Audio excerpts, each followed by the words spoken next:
Before I begin, I would like to extend my heartfelt gratitude and respect to Daaji, the guide of heartfulness, and all the esteemed dignitaries amidst us, as well as each and every one of you attending the Kindness Conference. Thank you for being kind enough to be present here today. And it is with your act of kindness that I would like to begin my keynote. When I think of kindness, I first think of my late grandmother, Karima Begum. She ensured a pot of water was kept outside our house.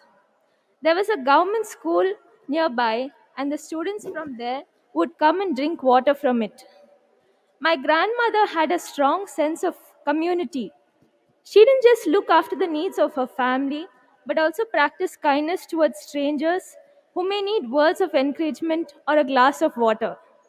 I think kindness starts from home. Recently, I read a book by the esteemed Daaji called Tales from the Upanishads. It is a children's book. As I read the stories, I could only think of one word kindness.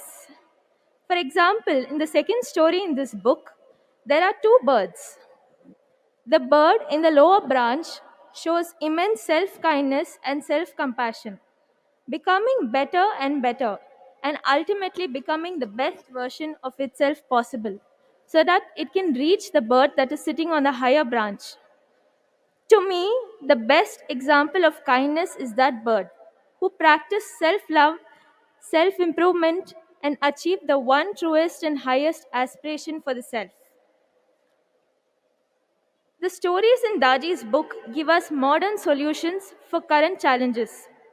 So, today, if the youth can show that kind of self love in improving themselves, acquiring skills, being altruistic to society, helping other human beings, and also in becoming better versions of themselves, that is the epitome of kindness. This is not a selfish type of kindness. Instead, it is an altruistic, selfless type of self kindness. Kindness to oneself is also important for the survival of humanity. I happen to notice the speaker list of this conference. We have national and spiritual leaders, decorated athletes, artists, Grammy Award winners, industrialists, and so many more inspiring people gathered here at the Kindness Conference. Why is that so? Perhaps because we all want to be inspired by them. Perhaps because we admire the pinnacle of perfection they've achieved in their respective fields. As I read their names, I wondered why and how that was possible for them. After reading Daji's story of the two birds, I realized that their success was possible because they became that bird in the lower branch, who strived hard to become better and better before ultimately becoming the evolved bird on the highest branch. I think all of us are here today because someone has been kind to us and has stood by us and believed in our inner gifts and talents. I also think that kindness in our personal and professional capacities also extends to supporting our colleagues, employees, peers, family, and friends. From speaking their name and of their work in powerful rooms, as well as supporting them with opportunities of employment, empowerment, representation, and celebration, we all have the capacity to be kind to each other with no expectation of something in return.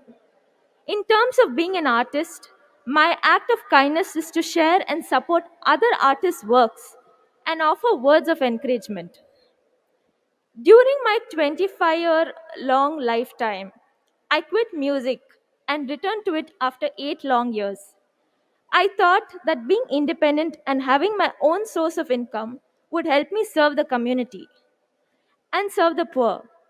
By God's grace, those thoughts came to me and I heard them. They told, they told me not to be selfish with my gift and instead to share it with the world. We all have some God given gifts within us. Let's bring them out into our lives and existence. People message me and tell me that my songs are healing and they find my voice and it brings them to tears. This is all God's gift that has been granted to me by His grace. I want to share my gift rather than restrict it and keep it to myself. Using our God given gifts, after all, are also an act of kindness. A person doesn't have to be privileged and be kind, you know. When I was interning with an organization, I lost my mobile. I had gone on a field community visit. I had no clue where it was, and the first instance was for me to panic. The auto rickshaw driver, what he did was he took me to the nearby police station, and he didn't even charge me a penny. That was his bread and butter for the day, but he really didn't charge. And he didn't have to give me money, but his act of kindness made me realize that there are good people in this world too. Practicing kindness is also good for mental health. What we say and do has an effect on our brains and how it's wired. We have the power to change the circuit board of our brain on a soft level. So, why not practice and experience kindness, especially towards our inner voices that are never silent and are always there by our side? Charles Glassman said, kindness begins with the understanding that we all struggle. Sometimes I have a battle between being kind and being right. There are times when I want to be heard and understood. So I make my point, even unfortunately at the cost of being rude. It's something I'm battling with and I'm working on. Kindness and forgiveness, after all, are interlinked. As I struggle with being kind and being right, words from a Taylor Swift song came to my mind. Never be so polite you forget your power. Never wield such power you forget to be polite. Being kind costs us nothing. So, even as we undertake the task of navigating the not always easy journey of being kind, we can extend that very same kindness towards ourselves. It has taken a lot of practice, but I've now reached a point where I don't beat myself up for my mistakes. I instead learn from them and process ahead in life as an evolved human being. Start small. Kindness starts in your own house. We don't have to do big things to be kind or pay millions to help people. Support a friend who has just started a business. Check in with your driver or domestic helper and ask if they're okay and doing well. It all goes beyond paying them their salary. Schedule time and spend time with your family because you'll never get this time back. I read another book called Kindness Matters, recently released by UNESCO. It is a collection of inspiring real stories of kindness and courage.